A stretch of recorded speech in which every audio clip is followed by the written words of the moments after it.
Hey guys, today we're taking a look at the DC Multiverse Gold Label Target exclusive Supergirl from DC Rebirth. Let's get a better look at that packaging, shall we? And here, of course, we have the packaging up close and personal. Here we have the contents that I'll go over in a bit. We, of course, have the gold label, little label right there. Of course, 12 plus, 22 moving parts, McFarlane Toys logo up there. Now on the bottom of the front, we of course have the DC Multiverse logo with the Supergirl nameplate right there. On the side, we of course have the Supergirl nameplate again, DC Multiverse logo at the top, and on the bottom, we of course have the McFarlane Toys logo again. On the side, on the back, we have this gorgeous picture of Supergirl here, apparently from DC Rebirth. I haven't read a lot of DC Rebirth, so I wouldn't know if this was Supergirl from Rebirth, but it's Supergirl from DC Rebirth. And then you, of course, have the McFarlane social medias right there. Of course, follow them on Facebook, Twitter, and Instagram. On the side, we, of course, have Supergirl from DC Rebirth. And then we, of course, have DC Multiverse logo right there. On the bottom, we of course have the McFarlane Toys label again. And then on the underbelly, we of course have the Superman legalese, which is weird. They didn't include a Superman 80th anniversary label like they did with the Hush Superman and some other stuff. And then you of course have the barcode for all you barcode hunters out there. But alright guys, I know, let's get on with it. Let's get Supergirl out of the packaging.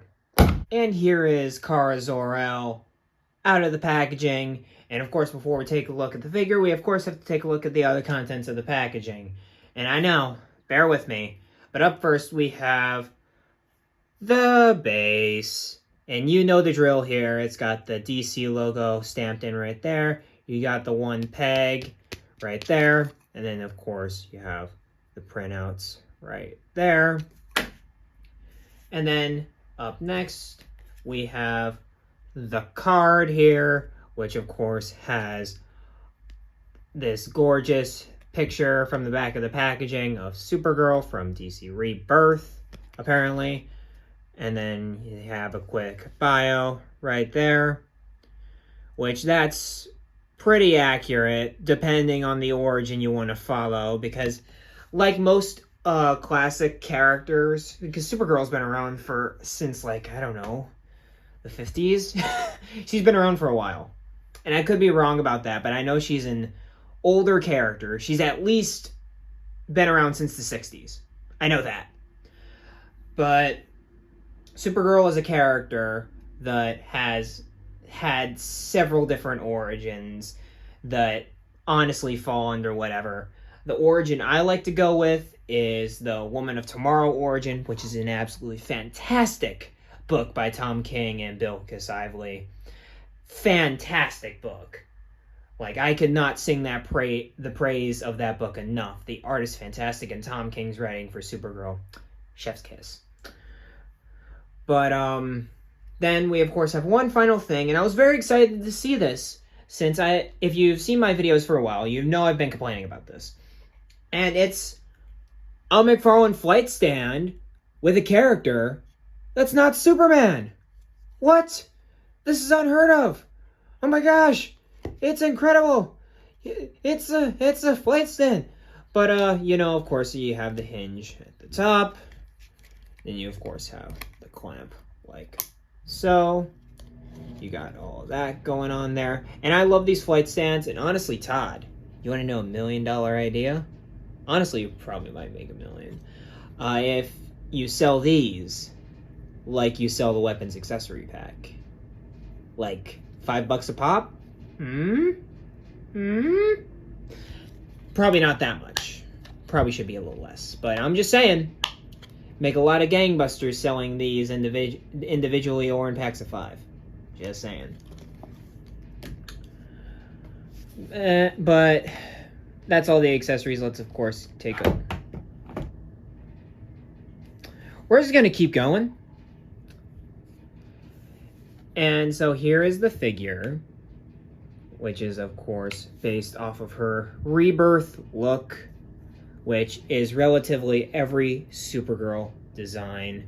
But I'll get into what the main issue I have with the figure is, which, starting off with the hair, it looks like they gave her some blonde highlights in there, which looks really good, but it looks very heavily painted. You can feel when you move her. I know it doesn't show up on camera. It shows up very blonde, but in real life, you can totally tell that you can totally see the lighter blonde wash in the hair. And then, of course, you have the blue eyes, and you can't really see the whites of her eyes, but they're there. And I think it's a solid head sculpt. I'm not gonna lie. I think it does look a bit on the manly side, but honestly, it doesn't really matter for me. As long as it kind of looks like a woman, it really doesn't matter. You know, it's Supergirl. I mean, she is on the more masculine side of feminine superheroes. I'm just saying. But it honestly doesn't matter. And then we, of course, have the main showcase, which is this new buck that Todd made for this figure. And I think overall, you could use this for a lot of feminine figures going forward. I think the arms could be an asset because, of course, they look halfway decent for skinnier arms.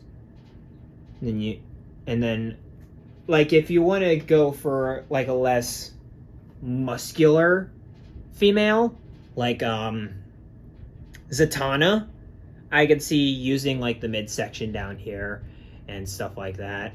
But it could be used going forward. I'm just saying.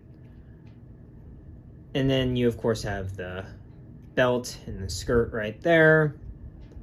And then my main problem with the figure, and it's even shown on the card, which again, base your figures off of the source material on the packaging. I swear before God. Because she doesn't wear pants under a skirt. That's redundant. That's stupid. She wears boots. She wears knee-high boots. And I know I'm just that guy, but like, come on, Todd. And if anybody has seen a Supergirl design, you know it's either the skirt or it's a full-on super suit with pants. There's no in between. And that really irks me. And of course, you know, there's the variant out there of the show version of the character. But still, it just really irks me, the fact that these are painted red, even though you can clearly tell that they tried to make it look like she was wearing pants under a skirt, which, why? But anyway, you of course have some fabric wrinkling on the pants themselves, which looks good. I mean, it looks pretty decent anyway. And then of course at the bottom, you've got you can really see the soles, which I'm very impressed by. I believe she might have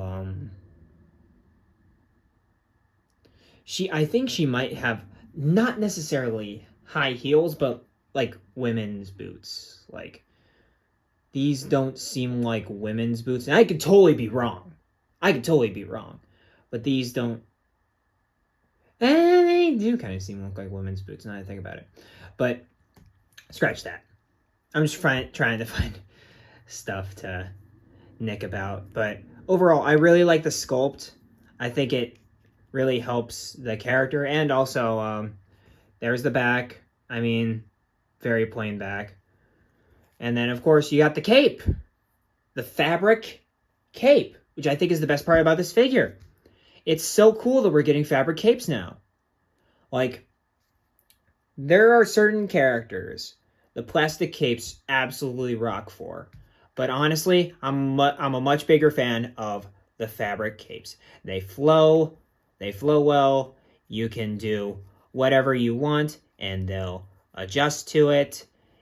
I think they're just overall a better investment, even though they're probably more costly, and that's probably why they put Supergirl with a cloth cape, because she's she's not a widespread release. Like, she's not going to be in every single store. She's only going to be at Target. So I understand why they gave her the cloth cape, but it's still fun that we got the cloth cape with her anyway. But I think it's time to go into articulation. Her head is very limited, obviously because of the hair. So she can only turn that far forward and that far back. And I think the cape's actually connected to the... Oh, no, the cape's connected. Okay, that's how that works. Okay. But, you see the cape is connected through... So the neck is put in to the actual chest right there. And that's how that works. But she can't really move her head forward. She's mainly going to be looking straight forward. And for the arms, she can raise her arms about that far up. Full 360. You, of course, have an elbow, shoulder butterfly joint in there as well. You have bicep swivel.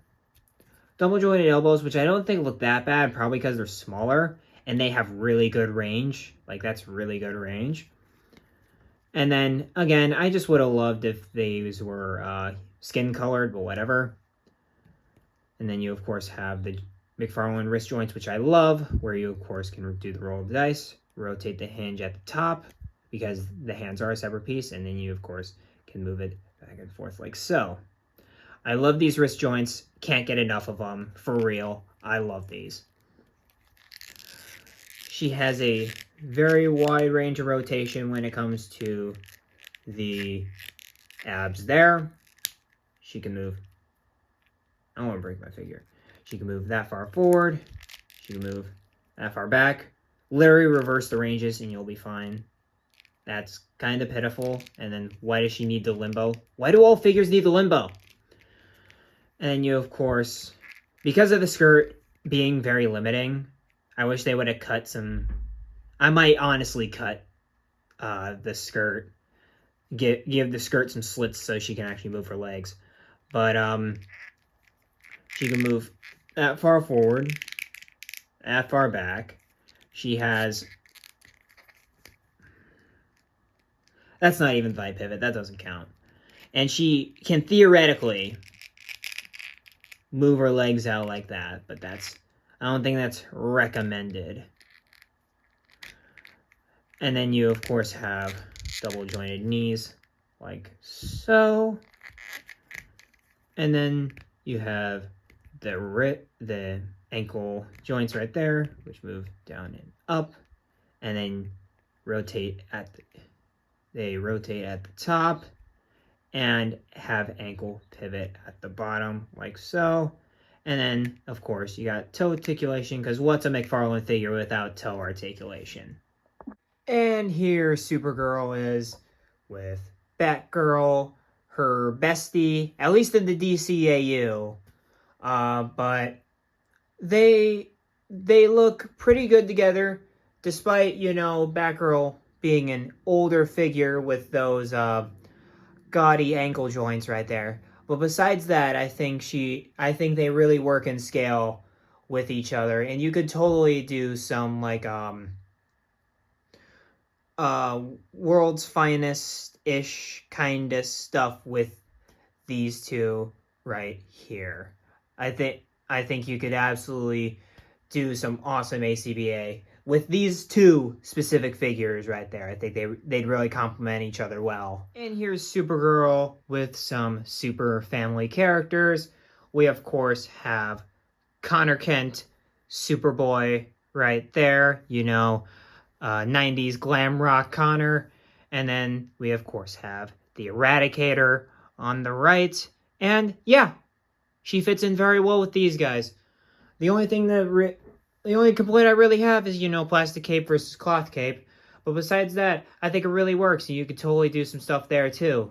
So, honestly, she's really versatile in terms of getting your super characters together for like your collection. And here's the one everybody wants to see. Here's a Supergirl compared with Hush Superman right there. My only like default Superman I have in my collection because I gave my Action Comics 1000 to a friend of mine. But overall, I think they work. There's a little difference in the blue. There's a little difference in the blue from Hush to Supergirl. Hers is much more paler, much more toned down. His is brighter. But besides that, I think they really work. Unfortunately, the head on a Hush really doesn't work, and that's just a weakness of the head itself. It's not really a deterrent on her part, it's more on his part. But I think they really go well together, even though I think she should be a little shorter. But outside of that, really solid addition right there. Well, now this is the scaling I'm talking about.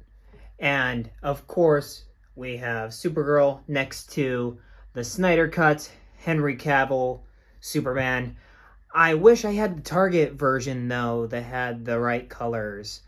Too bad I have the regular release, and the Target exclusive goes for a pretty penny nowadays. But this is the kind of scaling I'm talking about with, honestly, if he had the same deco as her, they would go fantastic together, outside of, all the texturing on Cavill. But honestly, despite the texturing differences, they go very well together. I'm very surprised about this. And for our final comparison, just because I wanted to have some fun, here is Supergirl next to Homelander, who she could easily kick the crap out of any day of the week. But surprisingly, I think they could go. I think you could make a case for it. I don't think they'd go really well together because, of course, the head sculpt resembles Anthony Starr just so well on the Homelander there. And you can definitely make a case for it, but I don't know. I wouldn't, but it's cool to put them side by side. Alright guys, so that'll do it for this review of the McFarlane DC Multiverse Gold Label Target exclusive Supergirl figure. Honestly, I really like her. I think this is a step in the right direction. I think Todd totally needs to release more female figures just because we need these characters in our collection. You know what I mean? Especially, Zatanna, Black Canary, Huntress, all the birds of prey. Fire and Ice would be cool. Of course, a comic Harley. Talia al Ghul. Poison Ivy. All those guys I think would be great. Sorry, gals. All those gals would be great. But I think she's really solid. Of course, hair withstanding. The skirt really irks me. They should have put slits in the skirt. And of course, the mispainted wrist pegs, stuff like that really irk me. But positive thing is, it's a nice buck for reuse. Cloth cape. We love the cloth cape. And another flight stand for a character that isn't Superman. That's fantastic. So it honestly evens out here. So I'm going to have to give it. And my scores are going to reflect what I just said.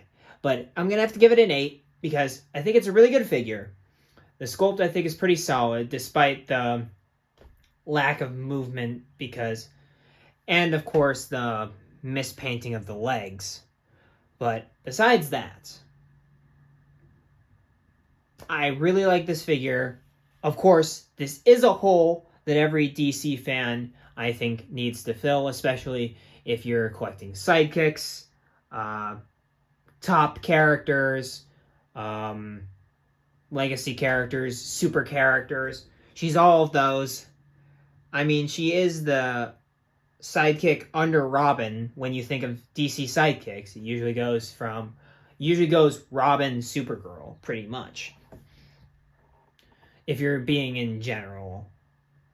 because with today you'll probably think of all of the Robins before you think of Supergirl. But in terms of the broader DC universe. But yeah, that's pretty much everything I got for you guys today. Of course, like, comment, subscribe, all that good stuff. I love seeing you guys' opinions, so please drop them down below on everything DC Multiverse. And of course, keep collecting, be kind to one another out there, and I will see you guys in the next video. Peace.